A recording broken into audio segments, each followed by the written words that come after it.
wabarakatuh. Alhamdulillahilladzi hamdan syakirin hamdan na'imin hamdan yuwafi ni'amahu wa yukafi'u mazidah. Ya Rabbana lakal hamdu kama yanbaghi li jalali wajhikal karim wa azimi sultanik. Allahumma salli ala sayyidina Muhammad wa ala alihi wa ashabihi ajma'in, amma ba'du. Hadirin hadirat jamaah subuh yang insyaallah dimuliakan dan dicintai oleh Allah Subhanahu wa taala. Kembali kita melanjutkan pembahasan tadi malam berkaitan dengan pesan Rasulullah sallallahu alaihi wasallam kepada Abu Hurairah. Kita masuk pada poin ketiga. Wa ahsin ila jarika takun mu'minan.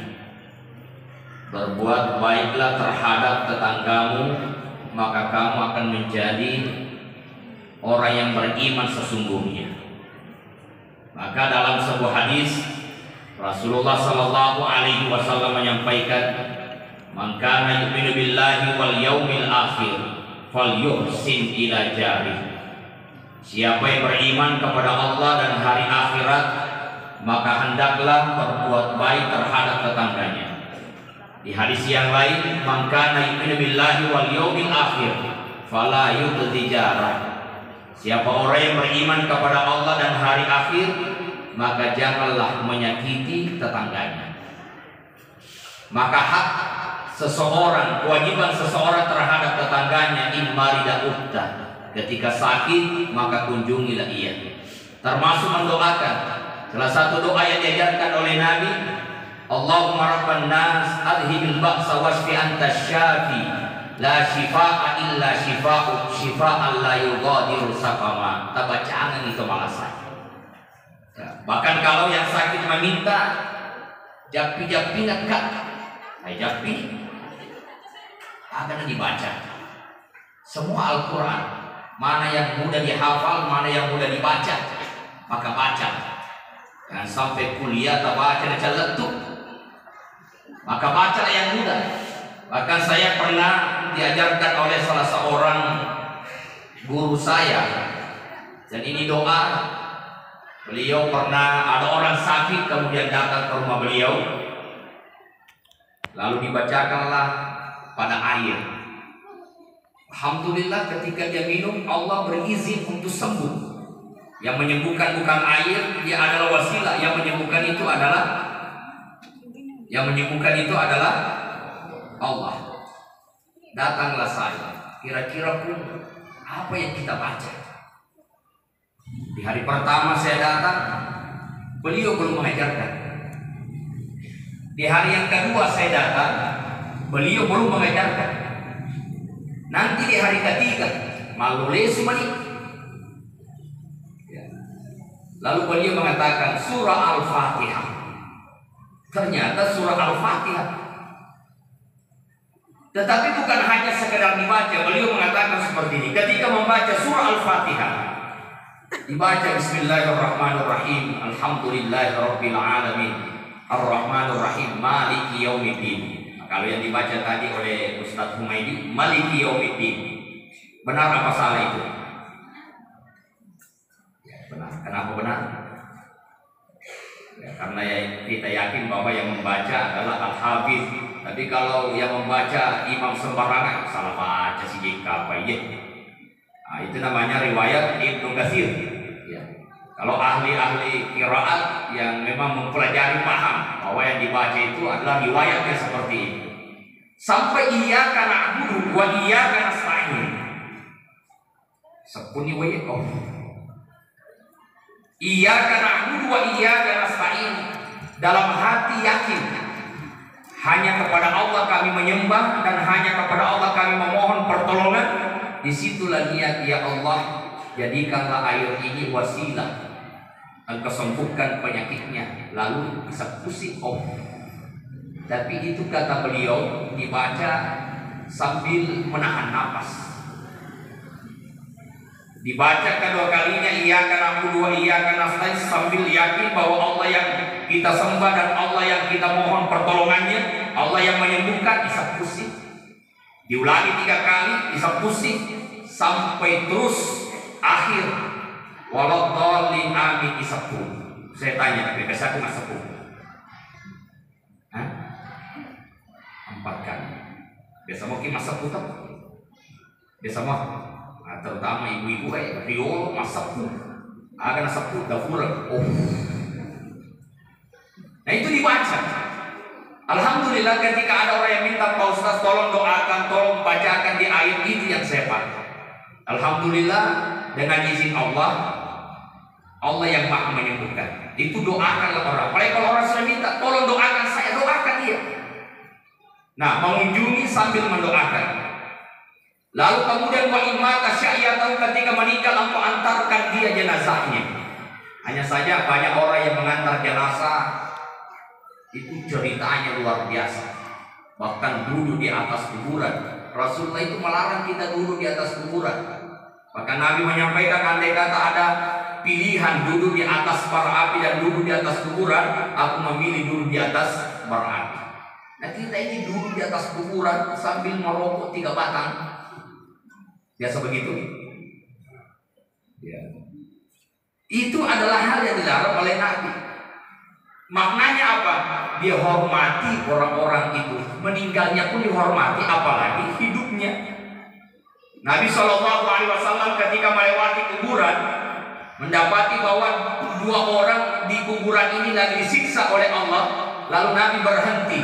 Sahabat bertanya, ya Rasulullah kenapa menangis? Beliau menjawab, orang dalam kuburan ini disiksa. Itu artinya siksaan dalam kubur itu ada. Kenapa disiksa? Karena dia menjaga air kencingnya. Nah ini yang biasa kencing di sembarang tempat. Pokoknya pohon-pohon pun jadi WC. Makanya itu jangan kencing di pepohonan. Aja putih ini hari lesat tanah. Ketika ada tanah yang kering, malas jangan mau kencing di situ. Jangan sampai ada semut yang lagi rapat membahas corona.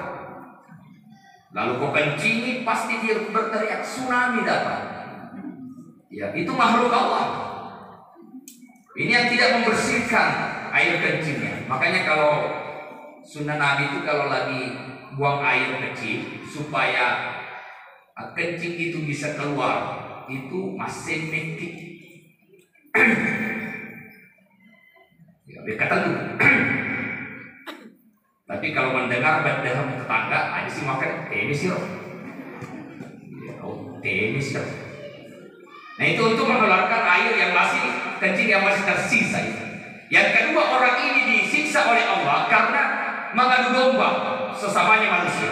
Maka Rasulullah SAW kemudian mengambil pelapa kurma, lalu dibelah 2, dibagi 2, lalu ditancapkanlah di atas masing-masing kuburan. Lalu Nabi SAW mengatakan, arju an yukhaffafa anhuma minal adzabi hatta taibasa. Semoga Allah meringankan siksaan orang yang ada dalam kuburan ini sampai yang aku tanam ini kemudian kering. Itulah sebabnya banyak di antara kita setelah orang dikubur mengambillah dia sebuah tanaman yang bisa kemudian ditancapkan. Itu dasarnya Nabi pernah menyampaikan dan berdoa, arju ayyukhaffafa anhuma minal adzabi hatta taibasa. Mudah-mudahan Allah meringankan siksaan orang yang ada dalam kuburan ini sampai yang aku tanam itu kering. Nah, jamaah yang dimuliakan oleh Allah. Yang ketiga, wajibat kita wa ini sudah terada akhirat tahu. Ketika tetangga itu minta pinjaman, pinjamkanlah. Ya. Tetapi yang meminjam juga harus mengerti.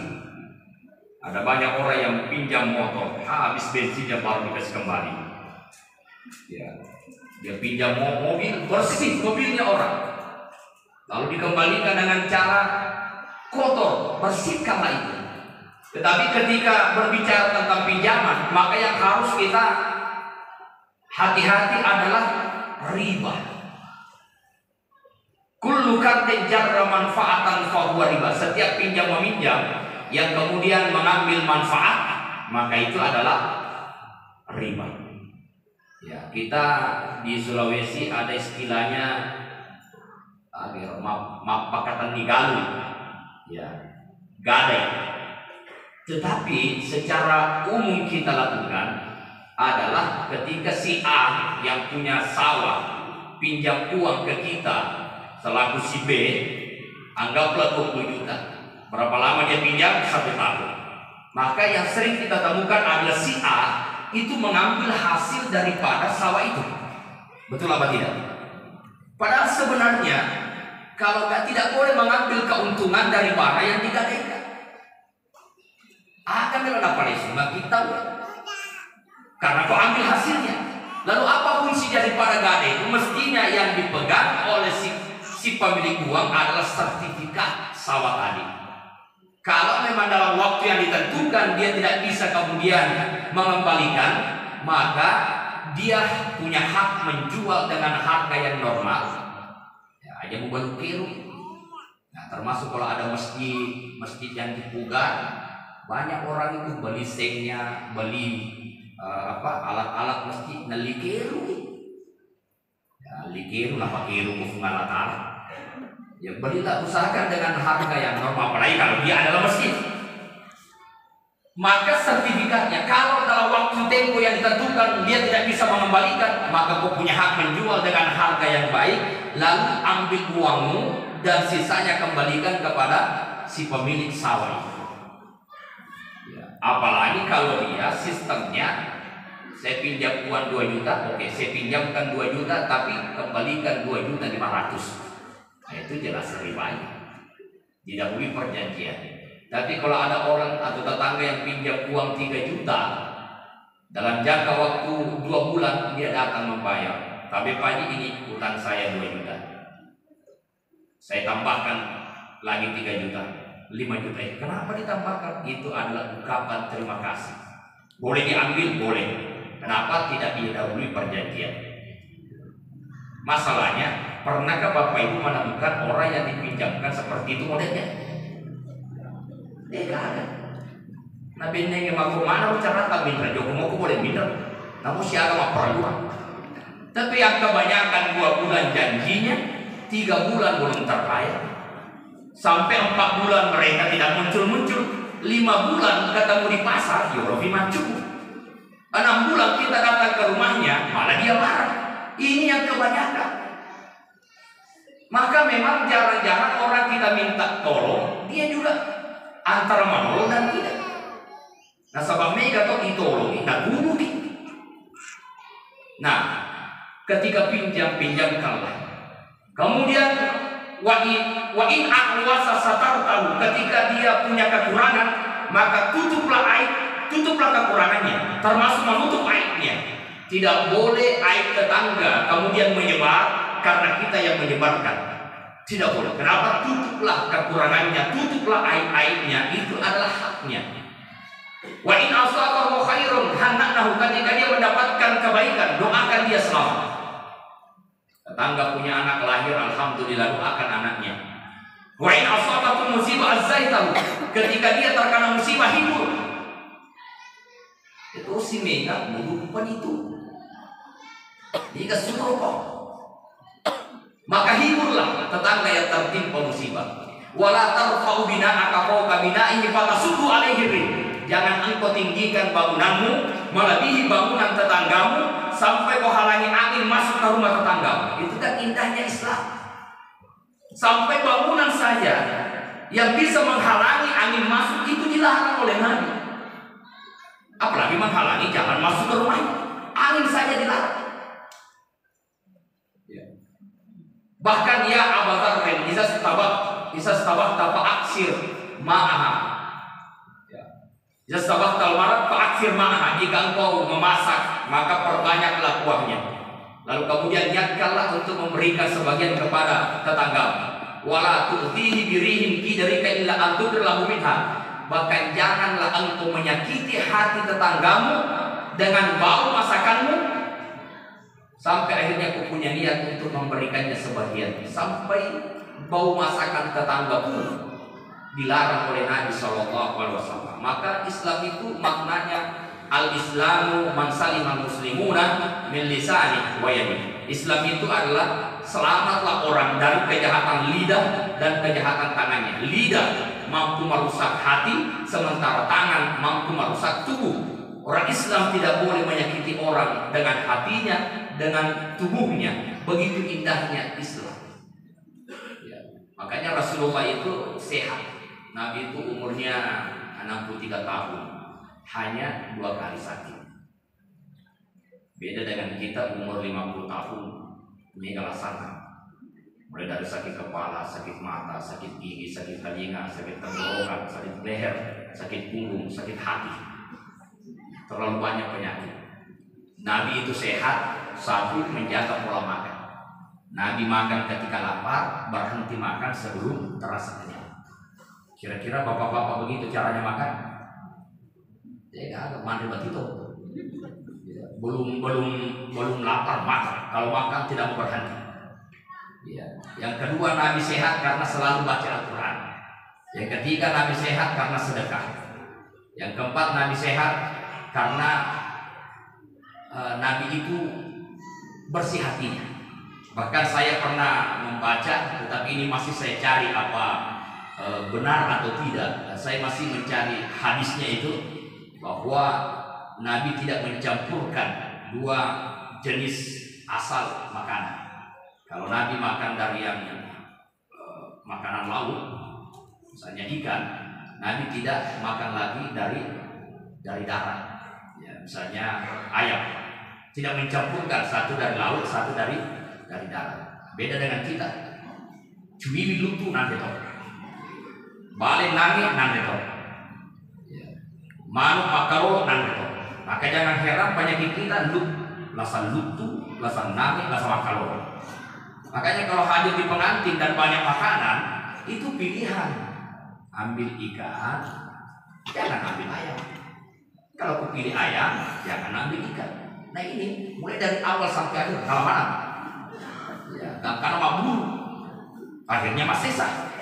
Saya sering mengatakan begini, lebih baik menambah daripada menyisa. Datang di pengantin, ambil sedikit. Terasa enak, silahkan tambah. Daripada ambil banyak boros. Ambil sedikit terasa enak, tambahlah. Cuma masalahnya negara kesulitan. Pengantar boleh pilih mantap nih. Berarti nanti dapat juga pengantar.